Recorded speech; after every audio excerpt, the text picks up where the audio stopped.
Bienvenidos a tu grupo. Cuenta tu historia a calzón quitado. Esta es Angélica Ortiz con Angélica Empowers. Dale 1 si estás en vivo, dale 2 si estás en repetición. Si encuentras valor en estas historias, compártelo con tus amigos para que se enriquezcan de esta información. ¿Y cómo nació este grupo? El lema de Angélica Empowers es: tú tienes que contar tu historia porque tú no sabes a quién vas a impactar, a quién le vas a cambiar la vida. Entonces hay mucho valor en tu historia para que le ayudes a otros, para que le des ese empujoncito que necesitan para terminar ese camino y salir de ese obstáculo, de esa meta, de lo que están pasando. Entonces no seas egoísta y comparte tu historia. Entonces, hoy les voy a hablar de mi primera depresión que tuve en Estados Unidos, pero quiero decirles primero cuál es el significado de depresión. Es una profunda tristeza, decaimiento anímico, baja autoestima, pérdida de interés por todo y disminución de las funciones psíquicas. Entonces, cuando yo les empiece a contar mi historia, se van a referir al significado de depresión y van a decir, sí, esta vieja estaba con la depre. Y te voy a enseñar cómo puedes caer en depresión tú mismo, tú solito, tú solita, que eso fue lo que me pasó a mí. Uno que se dice, se habla solo cosas negativas, piensa solo cosas negativas y aplica la ley de Murphy, que uno que dice, si algo puede salir mal, pues saldrá mal. Entonces, esa es la mentalidad negativa. Déjate llevar por la pereza. Aíslate de los amigos, de la familia, hasta del pobre perro. Haz caso a esa voz crítica, que uno es horrible con esa voz porque uno nunca puede hacer algo bien, ¿verdad? Deja de hacer cosas que te gustan. Si te gusta ir al gimnasio, si te gusta trabajar en tu jardín, ya, nada de eso lo haces, ¿verdad? Trata de creer que no tienes control sobre tus emociones, porque cuando uno tiene la depresión, dice, no, yo no puedo controlar esto. Sí, qué pena, usted lo puede controlar. Entonces, ¿qué pasó con Angélica Ortiz en ese tiempo? Yo estaba estudiando para ser profesora de español y estaba tomando clases en inglés y mi inglés era súper limitado en ese tiempo. Yo tenía que ver al profesor cuando hablaba y como quien dice, leerle los labios como para yo poder entender más el idioma. Y en ese momento yo estaba tomando una clase de francés y el profesor de francés hablaba francés, español, inglés, pero en la clase prácticamente él hablaba más inglés que francés.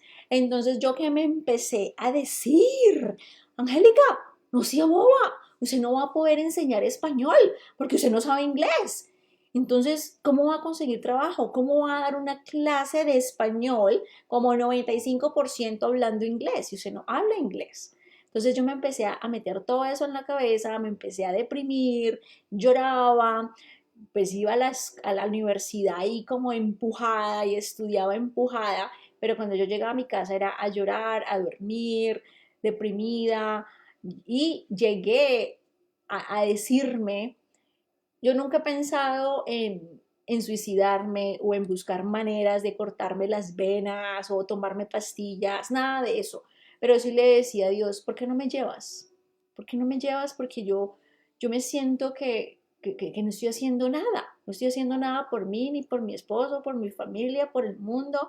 Yo nunca voy a poder hablar inglés bien, yo nunca voy a tener un trabajo. Yo me voy a quedar aquí en la casa limpiándola todos los días porque soy una inútil, no sé hacer nada. ¿Para qué voy a la universidad si me voy a graduar con un título que yo no voy a poder ejercer? Entonces, si ves todas las cosas que yo me decía, entonces, gracias a Dios he tenido un esposo muy lindo y él siempre ha estado ahí para secarme las lágrimas, para darme un besito, para abrazarme y para decirme que todo va a estar bien. Pero obviamente él es un ser humano, él también tiene sus propios problemas y llega un punto en que él dice, ya no puedo más, yo no sé más qué decirte, baby, porque si no sales de eso, yo qué voy a hacer. Entonces ahí es donde ya dice, vamos al médico, ve al médico a ver qué te dicen. Entonces voy al médico, le cuento lo que estoy pasando y el doctor me da un papelito que es para ir al psiquiatra. Entonces, pues yo no soy boba, yo leo. Entonces el psiquiatra es el que te manda una prescripción para tomar pastillitas. Entonces, ¿yo qué hice? Yo dije, no, yo no voy a ir al psiquiatra, yo no voy a dejar que ese papel esté como en mis récords médicos, porque para muchos trabajos, si tú tienes como un historial de esos, pues no, usted está como, no se puede controlar de la mente, entonces usted no va a poder ejercer tal trabajo. Entonces yo dije, yo no voy a ir al psiquiatra y yo no sé cómo voy a hacer, pero yo me voy a arreglar solita. Entonces yo me acuerdo que yo había ido a la ciudad, yo había manejado como hora y media, dejar a alguien en el aeropuerto, y cuando regresaba me llamó mi doctor, el normal, no el psiquiatra, nunca fui al psiquiatra, y él me dijo, Angélica, ¿cómo estás? Solo llamaba para preguntarte cómo estás.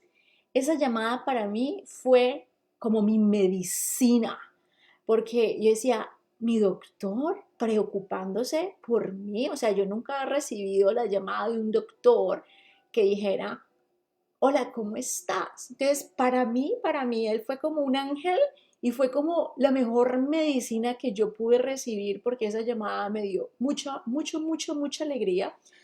Y yo pienso que desde ahí ya como que me di unas cachetaditas y hágale pues. Llegó otro ángel a mi vida donde ella se abrió y me dijo que ha pasado por una depresión y fue algo, o sea, si yo lo comparo con lo que yo estaba metiéndome en la cabeza y por lo que ella había pasado, pues lo mío era nada, era una boba yo metiéndome esas cosas en la cabeza.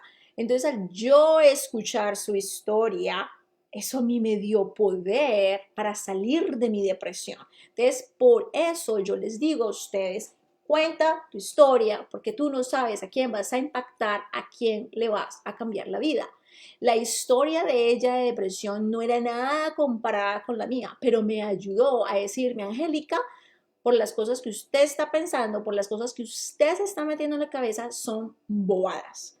Entonces, gracias a Dios, ese doctor, esa muchacha que conocí en la universidad, me ayudaron a salir de mi depresión. Nunca llegué a tomar pastillas, gracias a Dios, nunca llegué a hacerme nada como cortarme las venas, nada, solo dormía y lloraba y le decía a Dios, ¿por qué no me llevas? ¿Por qué no me pones como en un accidente? No que yo propicie el accidente, sino que alguien me choque y ya, yo me vaya. Esas son cosas que le pasan a uno por la mente y la mente le puede jugar uno, pues sí, como un juego sucio. Entonces por eso uno tiene que aprender a dominar la mente, porque si uno no la domina, ella lo domina a uno. Pilas con eso. Bueno, la última cosita que los voy a dejar aquí es, ¿y por qué nos deprimimos? Esto lo encontré en el internet y son cosas verdaderas, hay que ponerle pilas a eso para uno prevenir la depre.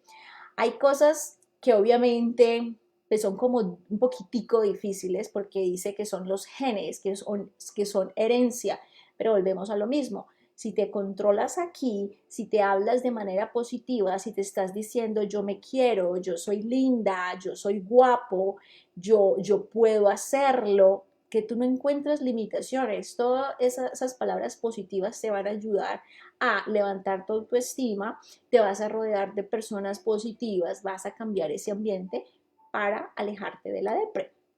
Otra cosa es la química cerebral.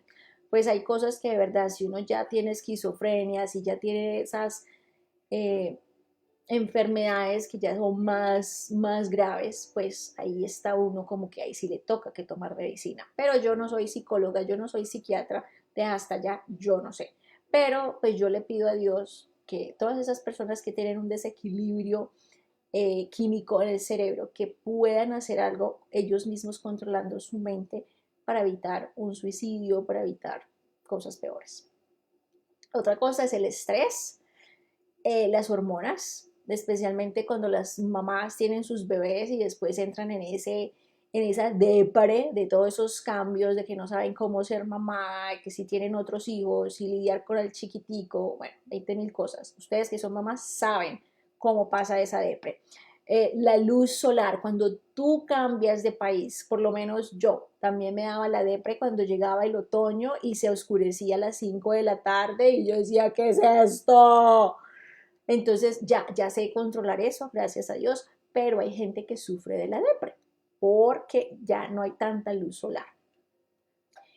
Los acontecimientos como la muerte de un familiar, de un ser querido, de un amigo, del perrito, esas son cosas grandes que te llevan a la depresión. Y un divorcio, las personas cuando se pensionan, ya después dice soy inútil, no sé qué hacer, yo qué voy a hacer en la casa.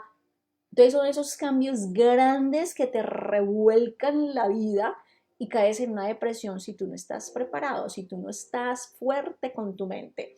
Y el otro es el ambiente familiar, el ambiente social, ese bullying o esa gente, si tu familia es negativa, si tu familia vive en depresión, con negatividad, con amargura, eso se pega, entonces tú te vuelves otra del montón y te metes en la depresión. Entonces, con eso los dejo, los quiero mucho, denme corazones, denme mucho amor, díganme si les gustó el tema, ya saben que lo pueden hacer en privado porque yo sé que este tema la gente le da pena hablarlo, pero yo lo estoy hablando en público para darte la fuerza de que tú levantes la mano y pidas ayuda, que tú levantes la mano y diga, yo ya pasé por eso, yo ya lloré, o en este momento tengo la depre, ¿qué hago? Ayúdeme. Hay 20.000 lugares para ir, para pedir ayuda, para llamar por teléfono, para ir a un lugar a hablar con alguien. Y yo he hablado con muchas personas cuando me he sentido como en ese estado y digo, no, tengo que buscar ayuda. Y cuando yo voy a averiguar, cuando voy a hablar con una persona experta y yo me desahogo, o sea, es como quitarme un peso de encima y ya la mente me deja pensar mejor. Entonces, ese es mi consejo. Levante la mano. Los quiero mucho. Esta es Angélica Ortiz con Angélica Empowers. ¡Mua!